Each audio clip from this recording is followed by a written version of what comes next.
This HOA Karen called 911 the moment I came back to my lake cabin early.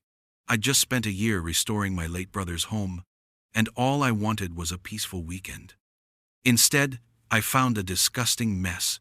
Beer cans, spilled wine. A full-blown party had been thrown here while I was gone. And when the HOA president herself showed up, she had the nerve to call the cops on me for trespassing. But while she was busy playing the victim for the 911 dispatcher, she had no idea that I was about to find the fake document she used to get inside, with my dead brother's forged signature on it. How do you expose a liar who hides behind the very rules she wrote? Where are you watching from? Drop it in the comments, because this revenge is served ice cold. The plan was simple. I'd drive up to the cabin on Sunday, open the windows, and let the lake air clean out the last of the varnish smell. Tom would have liked that. He always said the best part of this place wasn't the fishing, it was the quiet. But my work finished early. The final electrical inspection on that new subdivision was signed off Thursday morning, so I packed the truck and left. 3 extra days of quiet seemed like a gift. The long gravel driveway crunched under my tires, a familiar sound that always settled my nerves. I'd spent the better part of a year here, turning my late brother's rundown cabin into a place he would have been proud of. New wiring, new plumbing, floors sanded down to the bone and sealed 3 times. Every board, every screw, every nail was a memory. I killed the engine and just sat there for a moment, looking at it. The new motion lights I'd installed over the porch were clean. The door was a fresh coat of forest green, and the windows gleamed. It felt right. It felt done. Then I opened the truck door, and the smell hit me. It wasn't varnish or fresh paint. It was the sour, stale stench of a party that had gone on for too long. Stale beer, cheap perfume, and something greasy, like cold pizza left in the box. My hand froze on the doorknob. My mind, trained for decades to spot things that are out of place, started firing off warnings. I unlocked the door. The deadbolt slid home with the smooth click I'd gotten just right 2 weeks ago. But the moment the door swung inward, I knew the quiet was gone. Someone had been here. They hadn't just visited, they had nested. A half-eaten bag of chips lay on the new armchair, shedding crumbs onto the fabric. On the small kitchen counter, a collection of beer cans stood like tin soldiers next to a wine bottle with a dark, sticky ring of spilled Merlot on the butcher block I had just oiled. Paper plates, some with dried ketchup clinging to them, were stacked near the sink. And on the floors, the beautiful oak floors my brother and I had installed 30 years ago. The ones I spent a solid month restoring there were footprints. Muddy, careless footprints crisscrossing the grain from the door to the back porch. I felt a cold anger, the kind that doesn't scream but settles deep in your gut. This wasn't just a mess. This was a violation. My first thought was the security camera. I'd put up a simple motion-activated one on the corner of the porch, aimed at the driveway. It wasn't much, but it was supposed to give me peace of mind. I pulled out my phone. The app was offline. No connection, it read. I walked back outside and looked up. The camera was still there, but a small red light that should have been blinking wasn't. I got the stepladder from the truck. Inside the camera, the battery compartment was empty. The battery was gone. Someone had taken it out deliberately. Then, I looked at the motion-activated floodlights I'd wired myself. They should have lit up the whole area the moment I drove in. I checked the bulbs. They weren't burned out, they had been unscrewed. Each one just enough to break the connection. This wasn't a random break-in. This was planned. Someone knew my security setup and dismantled it piece by piece. They came here to stay. My cabin, my brother's legacy, had been turned into a free motel. I walked back inside, my boots echoing in the sudden heavy silence. I didn't touch anything. An old habit from my inspector days. The scene of the crime is the scene of the crime. You document, you don't disturb. I walked through the small space, my eyes taking in every detail. They'd used the bathroom. A damp towel was balled up on the floor. They'd slept in the bed. The quilt my sister had made was thrown into a corner, and the pillows were on the floor. It was the complete and total disregard that made the anger burn hotter. The disrespect for another person's property, for another person's work. I went out the back door, onto the deck that overlooked the lake. The water was calm, mirroring the tall pines on the opposite shore. This was the view Tom had loved so much, and even out here, they'd left their mark. Cigarette butts were snuffed out on the new deck railing, leaving small black burns in the wood. I clenched my fists. That's when I saw it. Sitting on the end of the dock was a flat rock. Underneath it, a piece of paper was folded neatly, tucked away to keep it from blowing into the water. It was an HOA newsletter. The Lakeview Estates Community Chronicle, full of reminders about lawn maintenance and the upcoming 4th of July potluck. Why would that be here? I never brought mail to the cabin. I walked down the short path to the dock, my feet heavy. I picked up the rock and unfolded the paper. It was last month's issue. Nothing special. Just a reminder that this quiet little corner of the world was still governed by a board of busybodies. I was about to fold it back up when a voice made me jump. "Excuse me? Is Karen here?" I turned around. A teenage girl, maybe 16 or 17, was standing at the edge of the woods. She was holding a phone and looked nervous. She had no idea who I was. She saw a gray-haired man in work boots, standing on a dock, holding an HOA newsletter. I kept my voice steady. "Karen who?" The girl shifted her weight. "I don't know her last name. She's like, in charge of the lake? My friend said her mom got the key from her. She said we could stay till Friday." Her words hit me like a physical blow. The key. The HOA. Karen. It all clicked into place in one horrible, clarifying moment. This wasn't random kids breaking in. This was organized. Sanctioned. An invasion disguised as permission. Orchestrated by someone who was supposed to be a steward of the community. The mess inside wasn't just a party. It was an abuse of power. And this girl had just handed me the name of the person who held the key. The girl stammered an apology and practically ran back into the woods, vanishing as quickly as she'd appeared. I let her go. She was just a kid, a symptom of the disease, not the cause. The cause had a name, Karen. I stood there on the dock, the crinkled HOA newsletter still in my hand.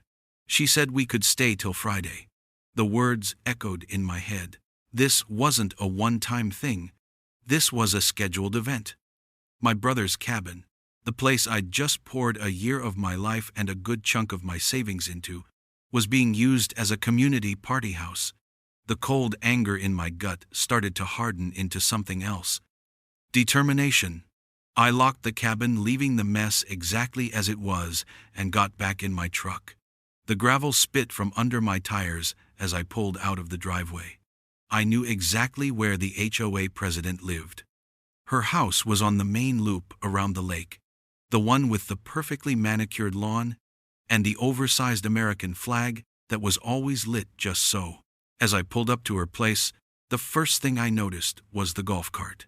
It was a custom job, shiny cherry red, with Lakeview Estates HOA president professionally lettered on the side in gold script.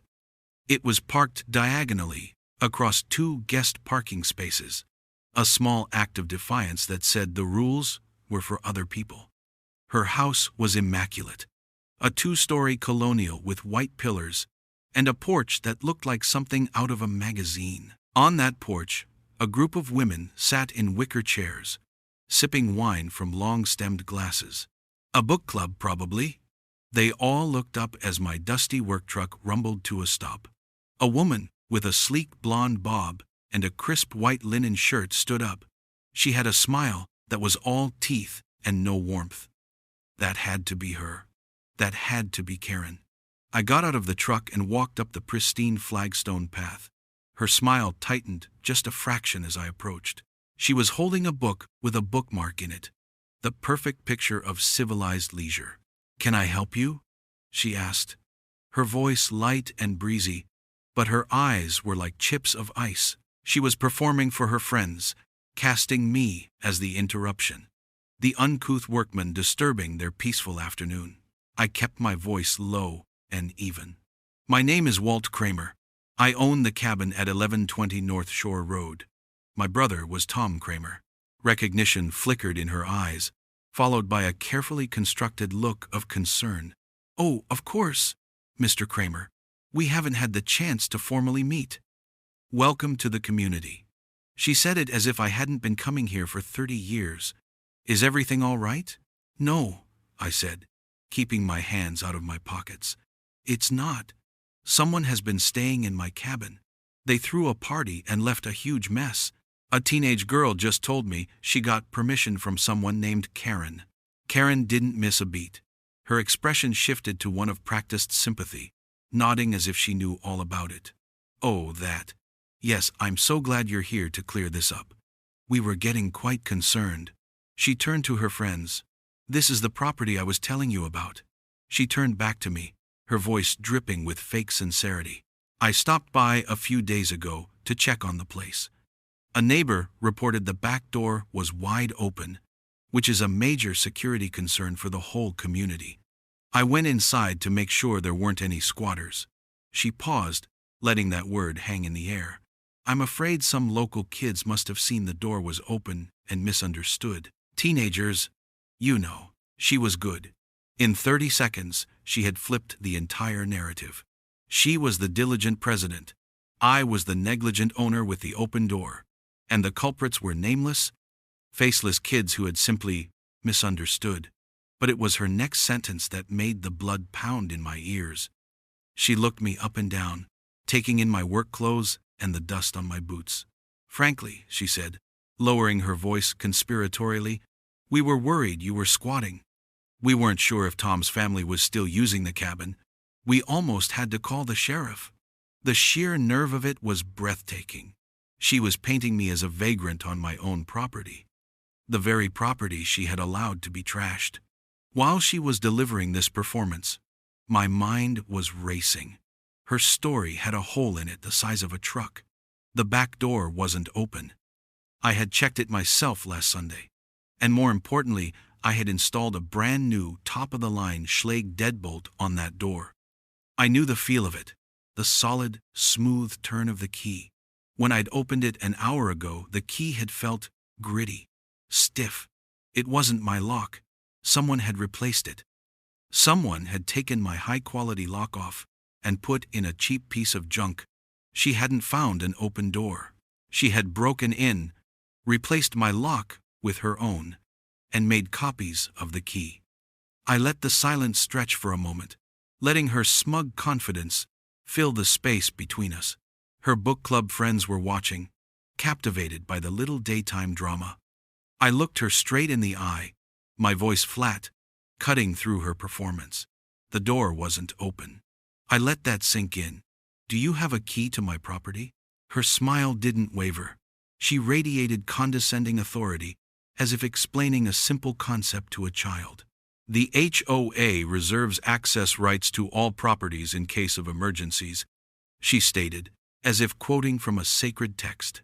It's in the bylaws. We have to be able to ensure community safety. It was a lie. I knew it was a lie. I had read the bylaws cover to cover before I started the renovation, but the confidence with which she said it was absolute. She believed she was untouchable. And in that moment, I knew this wasn't just about a party. This was about a woman who had forged a crown for herself and dared anyone to try and take it. I left Karen's house without another word. There was no point arguing with a brick wall, especially one that thought it was a cathedral.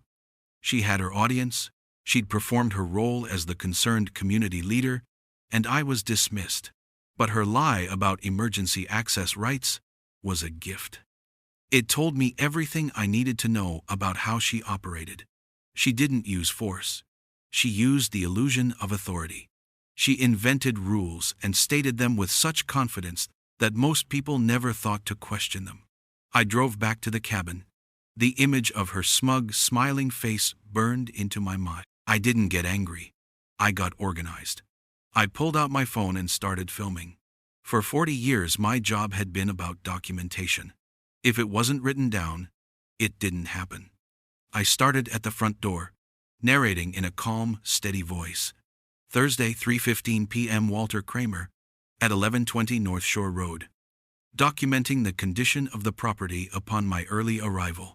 I filmed the beer cans, the dirty plates, the muddy footprints on the floor. I zoomed in on the sticky wine stain on the counter. I recorded the empty battery compartment on the security camera and the unscrewed floodlights. Every piece of filth, every act of disrespect was now evidence. I spent the next 2 hours cleaning. With every bag of trash I filled, a piece of the anger went with it. I was taking back control.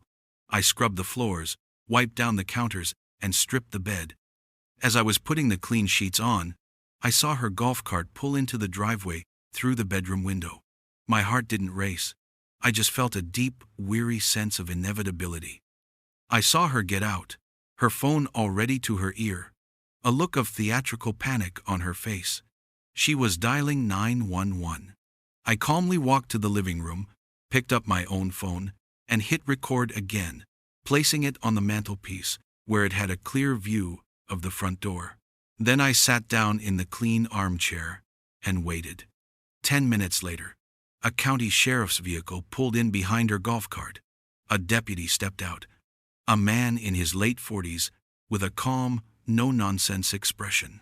He looked at Karen, then at the cabin, then back at Karen. He'd seen this movie before. Karen launched into her performance, pointing at me through the window. I could hear her voice, high and strained. "He's in there, officer. He's trespassing. This is community property, and we have an unidentified man who has broken in." The deputy listened patiently, his face unreadable. Then he walked up the porch steps and knocked on the door. I got up, walked over, and opened it. "Afternoon, officer," I said quietly. "Good afternoon, sir. I'm Deputy Keck. Ma'am here says you're trespassing." "I own the place," I said simply. "My name is Walt Kramer. The cabin belonged to my brother, Tom Kramer. It's mine now." Karen, standing behind the deputy, scoffed. "He has no proof of that. This property has been vacant for a year. We had to secure it for the community's safety." Deputy Keck looked at me. "Do you have anything to show proof of ownership, sir?" This was the moment. The one I knew was coming. "Yes, I do," I said. "Please, come in. Watch your step. I just washed the floors." I walked over to the kitchen table, where I had laid everything out. The deputy followed, his eyes scanning the room. I picked up the first document. "This is the title deed, transferred to my name 6 months ago. You can see the county clerk's stamp right there." I handed it to him. He took it and examined it carefully. "This," I said, picking up the next paper, "is the paid property tax bill for the current year. Also in my name." I passed it over. "And this is my driver's license." He compared the name on the license to the names on the deed and the tax bill. He nodded slowly. Karen was fuming on the porch, trying to peer inside. "That doesn't prove anything. Those could be forgeries." I ignored her. She claimed the property was vacant and unsecured, I told the deputy. Which is interesting, because this is a short video from my old security system from 3 days ago. I played the clip on my tablet. It was grainy, but the image was clear. Karen Redmond, using a key to unlock the door, walking in, carrying a duffel bag as if she owned the place. The deputy watched it, then looked back at me.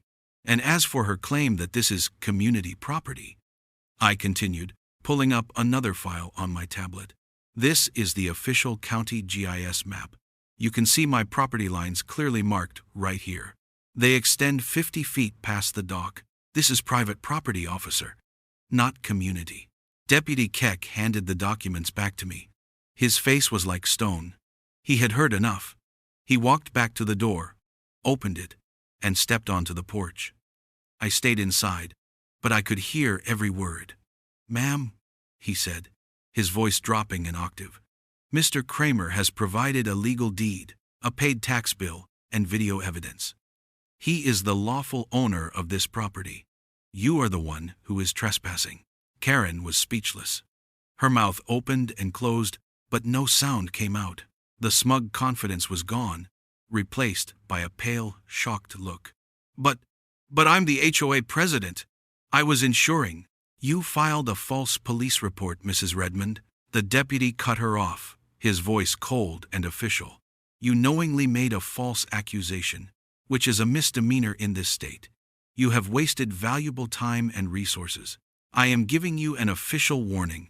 If you call 911 to make another false claim about this property or this man, you will be cited.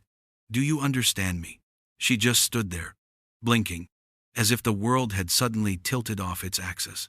He waited until she gave a tiny, defeated nod. Now please remove your vehicle from his driveway, he said. He gave her one last look, then walked back to his patrol car without a backward glance. Karen stood frozen for a full minute, her face a mask of disbelief and humiliation. Then, slowly, she got into her little red golf cart and drove away. My first victory. I closed the door, walked over to my phone on the mantel, and stopped the recording.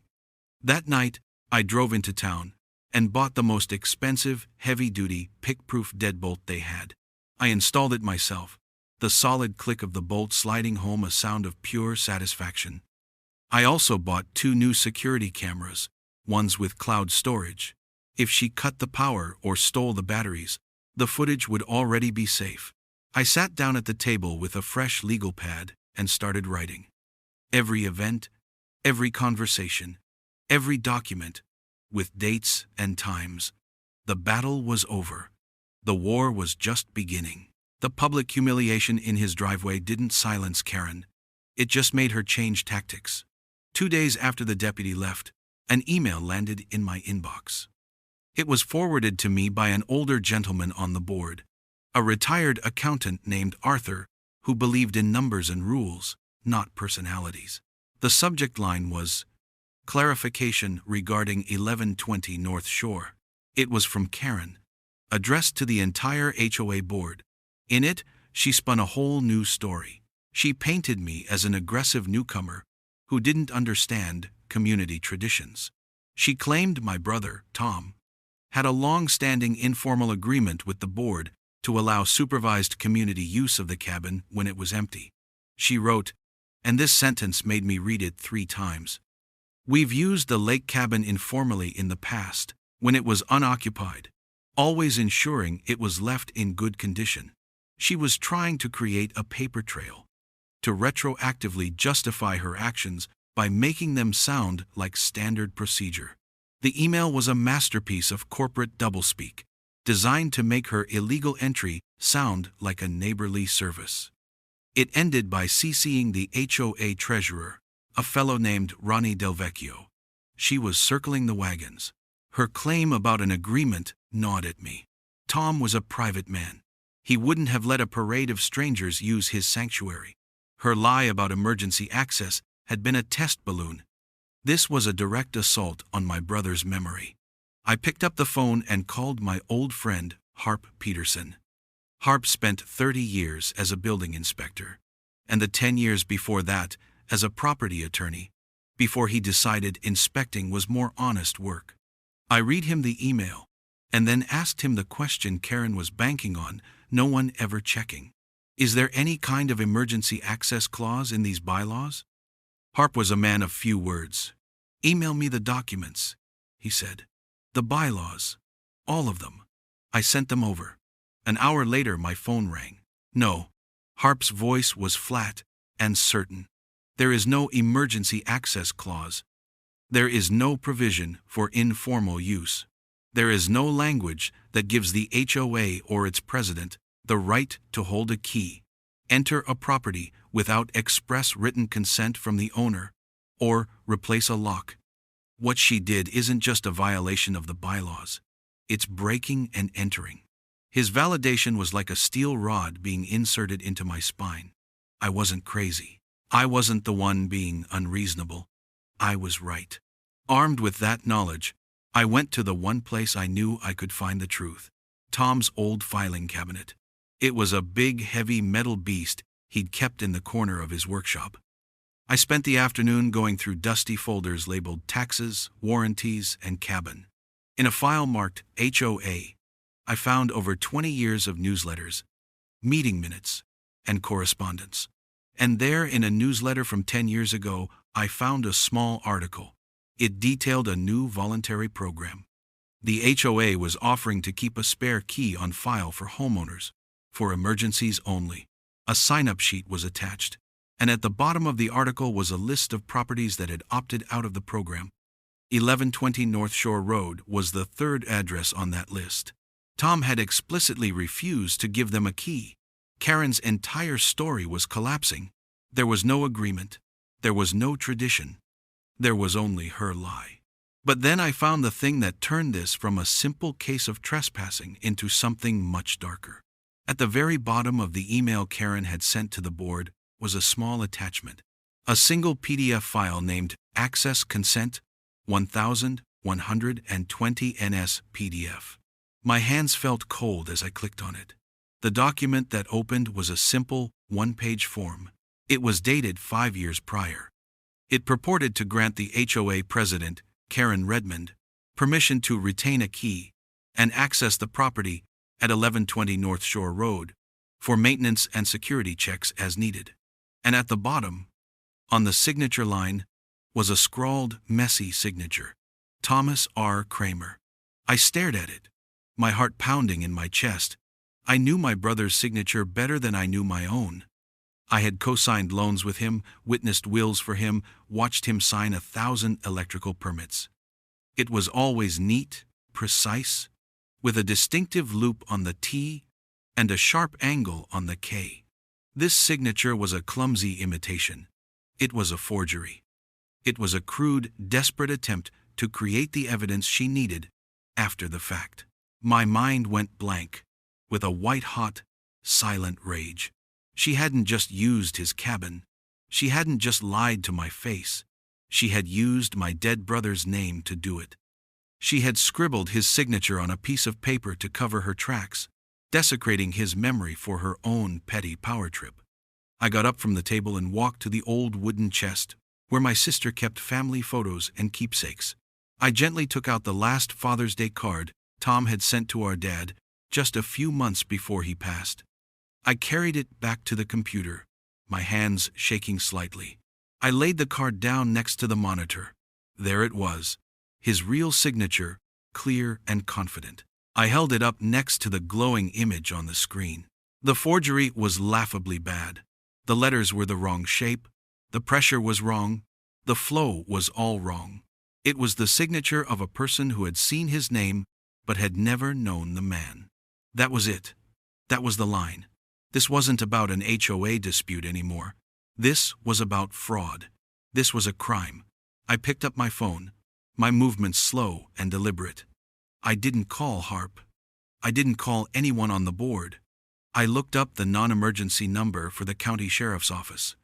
When a calm voice answered, I said, "My name is Walter Kramer.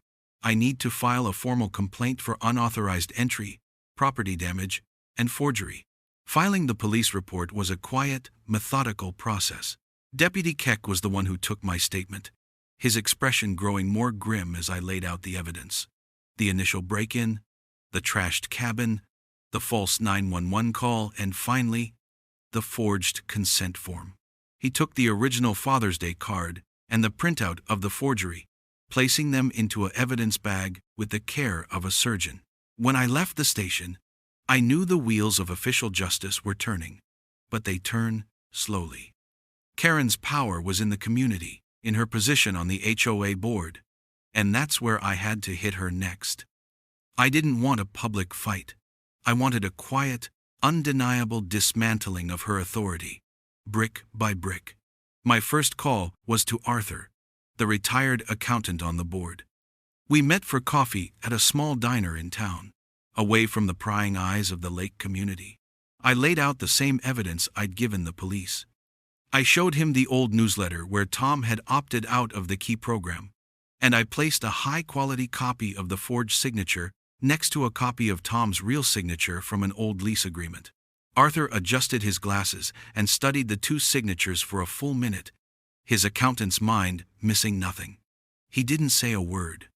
He just slowly shook his head, a look of profound disappointment on his face. He'd seen enough fraudulent checks in his day to know a fake when he saw one. He agreed the rest of the board needed to see this, but he warned me. "Karen's got allies, Walt," he said, stirring his coffee. "Ronnie Del Vecchio, the treasurer. He'll back her no matter what. And a couple others owe her favors. This won't be as clean as you think."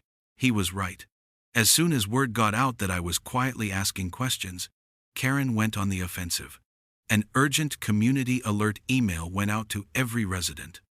In it, she painted a picture of a hostile outsider, me, who was trying to gut the HOA from within and privatize the lakefront for personal gain. She framed my complaint as a personal vendetta, designed to undermine the very fabric of their peaceful community. She was trying to poison the well, to turn my neighbors against me before they ever saw a single piece of evidence. The lies were breathtaking in their scope. She had an answer for everything. The teenagers at the cabin? At-risk youth I was mentoring. The key? A trust, established with Dear Tom years ago. It was a masterclass in manipulation, and it worked on some. People I'd known for years started looking at me differently. They'd give me a curt nod instead of a friendly wave. Her web of lies was strong, built over years of doing small favors and collecting social debts. Her next move was to call an emergency board meeting. She didn't post the notice on the community bulletin board as required by the bylaws. She sent out a private email to a select few, planning to hold a kangaroo court to censure me in my absence. But Arthur was one of the people on that email list. He forwarded it to me immediately. 7 p.m., Tuesday, Community Clubhouse. His message read, "Be ready, Walt." I spent the next 2 days preparing. I didn't just have my evidence, I had it organized. I printed 10 copies of every document. The email where she first lied, the bylaws highlighting the lack of an access clause, the old newsletter, and most importantly, the side-by-side comparison of the real and forged signatures. I also went back to the new security camera footage. The cloud storage was a godsend. I isolated clips of every single person who had come and gone from the cabin during her little party. It wasn't just a few teenagers. It was 6 different cars over 3 days. Middle-aged couples, groups of young adults. This wasn't a mentorship program. This was an unlicensed, free-for-all vacation rental. When I walked into the clubhouse on Tuesday night, the air was thick with tension. Karen was at the head of the table, flanked by Ronnie the treasurer. 3 other board members were there, along with a handful of her most loyal supporters from the neighborhood. She looked surprised to see me, but she recovered quickly, her face setting into a mask of cold fury. She didn't even let me sit down. She launched right into her attack, her voice ringing with false indignation, accusing me of harassment, of slander, of attempting to destabilize the board. I let her talk. I let her spin her web of lies, her voice getting louder and more emotional with every sentence. I just stood there, my briefcase in my hand, and waited. When she finally paused for breath, the room was silent. All eyes were on me. "Are you finished?" I asked calmly. She glared at me. "I believe I have the floor now," I said. I didn't raise my voice. I walked to the head of the table and calmly placed a folder in front of each board member. Then I took out my tablet. "You've heard a lot of accusations tonight," I said to the board. "I'd rather deal in facts." I pressed play. The first thing they heard was the audio from Karen's 911 call. Her panicked voice claiming an unknown man was trespassing on community property. The board members shifted uncomfortably in their seats. Then, I put the side-by-side signature comparison up on the large TV screen in the room. I didn't say the word forgery. I just let it sit there, stark and undeniable. I saw Arthur lean forward, studying the screen. The other board members murmured to each other. Karen's face went pale. Her ally, Ronnie, refused to even look at the screen. I laid out the rest, piece by methodical piece. the date-stamped photos of her 6 different sets of guests, the clear property lines from the county map, the newsletter proving Tom had opted out. With every piece of paper, every image, her fortress of lies crumbled. The vote was quick. It wasn't to remove her. The bylaws required a full community vote for that. But Arthur made a motion to suspend her authority as president, pending the outcome of the sheriff's investigation. It was a vote of no confidence. Ronnie and one other member voted against it, but Arthur and the other 2 members voted in favor. A narrow 3-2 victory. It was enough. Her power was broken. She sat there, stunned into silence, as Arthur was appointed interim president.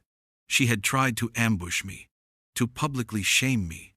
But she made one critical mistake. She assumed I would fight with emotion. But I am an inspector. I don't fight with feelings. I fight with receipts. And I had brought them all. I thought suspending her authority would be the end of it. I was wrong. A cornered animal is the most dangerous, and Karen, stripped of her title but not her malice, decided to lash out one last time. A week after the vote, I received a certified letter. Inside was an official-looking document from the Lakeview Estates Architectural Review Committee. It was a violation notice. In fact, it was 2. The first was a $500 fine for landscaping non-compliance, claiming the native wildflowers I'd allowed to grow near the woods were weeds that violated community standards. The second was a $700 fine for exterior color non-compliance. Apparently, the forest green I'd painted the cabin door was not on the pre-approved palette of beige tan and slightly darker beige. The total was $1,200, due in 30 days. The letter was signed by Karen Redmond. She wasn't listed as president, just as committee chair, a position she had probably invented on the spot. It was a pathetic, desperate power play. She was trying to prove she still had teeth, even if they were fake. My first instinct was to be angry. My second was to call Harp. I drove over to his place, a small, neat house with a large woodworking shop out back. I found him carefully sanding a piece of maple. He shut off his equipment, wiped his hands on a rag, and listened as I laid out the fines on his workbench. He read the letter, his face calm and thoughtful. Then he put on his reading glasses and went to a shelf lined with binders. He pulled out one labeled County Covenants. He flipped through the pages with a practiced efficiency. Okay, first, the landscaping, he said, running his finger down a line of text. Covenants state lawns must be maintained. They do not define weeds. Natural native plantings are not explicitly forbidden. That's a judgment call, not a violation. It's unenforceable.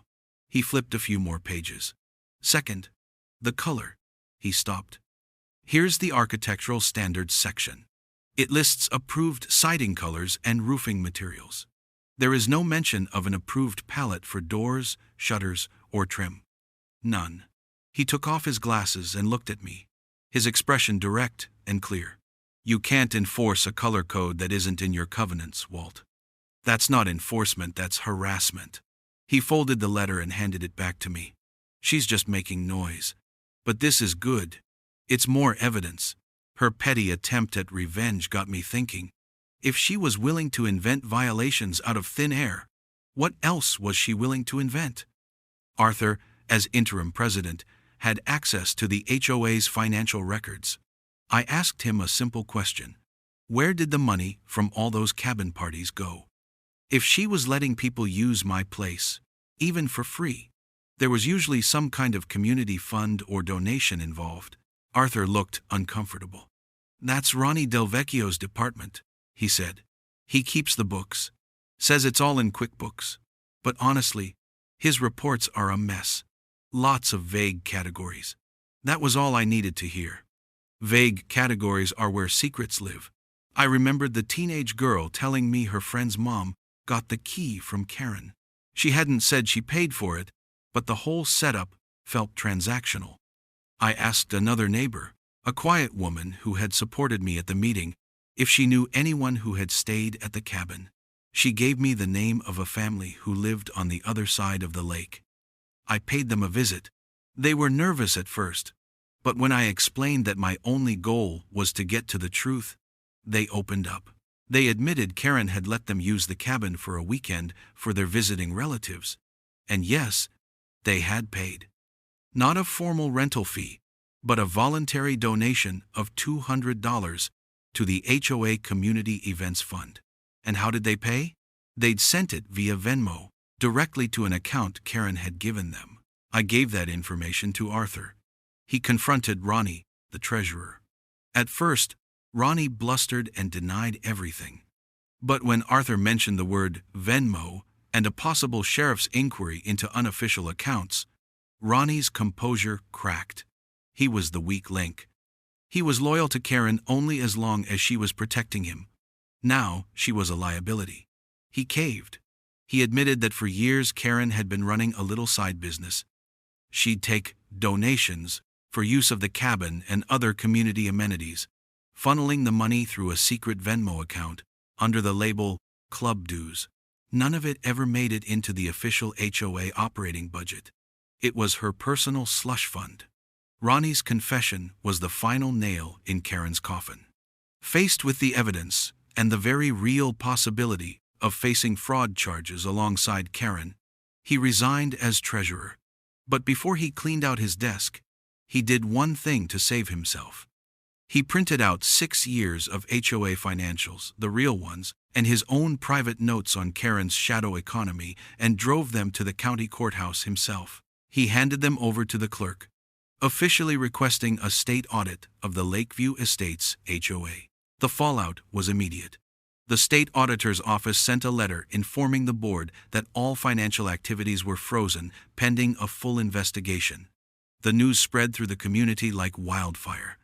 The fines against me were, of course, immediately dropped. Arthur called an emergency meeting to inform the residents of the audit, and the room was packed. People were angry, confused, and felt betrayed. The petty tyrant who had been fining them for trash cans being left out an hour too long had been running her own private scam right under their noses. The last I saw of Karen that week, she was standing on her perfectly manicured lawn. A sheriff's deputy was at her door. It wasn't Deputy Keck this time. It was a woman in a plain detective's uniform. She had a clipboard in her hand and a very serious look on her face. I was too far away to hear what she was saying, but the words were obvious. "We need to talk about your access and those unauthorized rentals." The game was over. She couldn't lie, bully, or forge her way out of this one. The final meeting was held at the Lakefront Community Center, a rustic log building with a large stone fireplace. It was the first time I'd seen it full. Every seat was taken, and people were standing along the back walls. The air was thick with a tense, expectant silence. This wasn't a normal HOA meeting about boat ramp fees or lawn care. This was a public reckoning. Arthur, the interim president, sat at the head table, looking serious but calm. The rest of the board was there, except for Ronnie Del Vecchio, who I heard had left town for a while to visit his sister. I found a seat in the back row, next to Harp. I wasn't there to speak. My evidence had already spoken for me.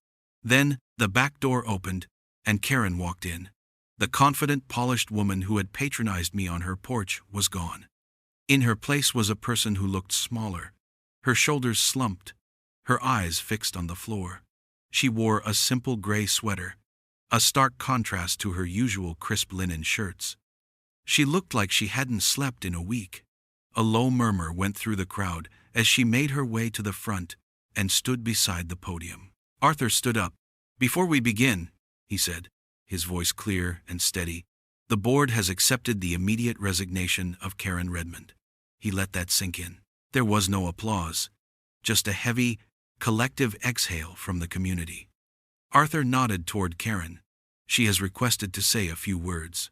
Karen stepped up to the microphone, her hands trembling as she unfolded a piece of paper. She cleared her throat and began to read in a shaky, monotone voice. "I want to apologize for the misunderstandings that have occurred." She talked about her passion for the community and how her actions were misinterpreted. It wasn't an apology. It was a carefully worded statement crafted by a lawyer designed to admit nothing while sounding contrite. She was halfway through a sentence about her years of dedicated service when the microphone let out a loud pop and then went dead. Just silence. She tapped it once, twice, a look of panic flashing across her face. Her power, her voice, had literally been cut off. And in that perfect, silent moment, a man in the middle of the crowd stood up and said, in a voice loud enough for everyone to hear, "We got the receipts!" A ripple of quiet agreement washed through the room. It wasn't angry shouting. It was a simple, powerful confirmation of the truth. Karen crumpled up her paper, turned, and walked out the back door, without another word. The door clicked shut behind her, and an era was over. In the days that followed, the official cleanup began.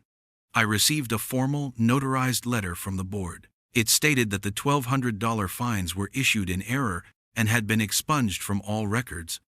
It confirmed my sole, private ownership of 1120 North Shore Road, and that no representative of the HOA would ever again seek access without my explicit, written, per-incident permission. Tucked inside the envelope was a check for $350, the full cost of the new deadbolt and the cloud-based security cameras I'd installed. It wasn't about the money. It was about the principle. They were making it right. The sheriff's investigation was ongoing. I was told it was now a county matter, and the state audit would take months. But for me, it was done.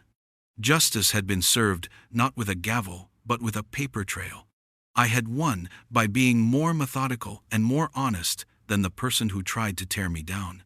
The following weekend, the air felt different. It was lighter. The quiet around the cabin felt like peace again, not an unsettling silence. I went to the local lumber yard and bought 2 beautiful cedar planks and some hardware. I spent the afternoon on my back deck, the one she'd let her guests deface, and I built a bench. I didn't use a complicated design, just a simple, strong one, the kind of thing Tom would have appreciated. I sanded the wood until it was perfectly smooth and sealed it against the weather. I carried it down to the dock and set it in the exact spot where I'd found the HOA newsletter that first day. Then I took out a small brass plaque I'd had engraved. It read, "Tom's Bench." This place was his legacy, and I had protected it. I had brought it back from the brink. That evening, I invited Harp, Arthur, and the few other neighbors who had quietly offered their support over for a small cookout. We didn't talk about Karen or the meetings. We talked about fishing, about the coming winter, about old cars. We just sat and enjoyed the peace of the lake as the sun went down. Looking back on it all, the process was simple. I just followed the rules of my old job. First, I documented everything. I took pictures, I saved videos, I wrote down every conversation with dates and times. Second, I got the official rules. I didn't rely on what Karen told me. I got a copy of the actual HOA bylaws, and I read them myself. I had my friend Harp, an expert, confirm what they meant. And last, when she tried to use a fake document, I didn't just argue. I found proof. I found a real, known signature and laid it side by side with the fake. The truth doesn't need to yell. It just needs to be shown clearly. She thought she could fake a signature, but you can't vote against gravity.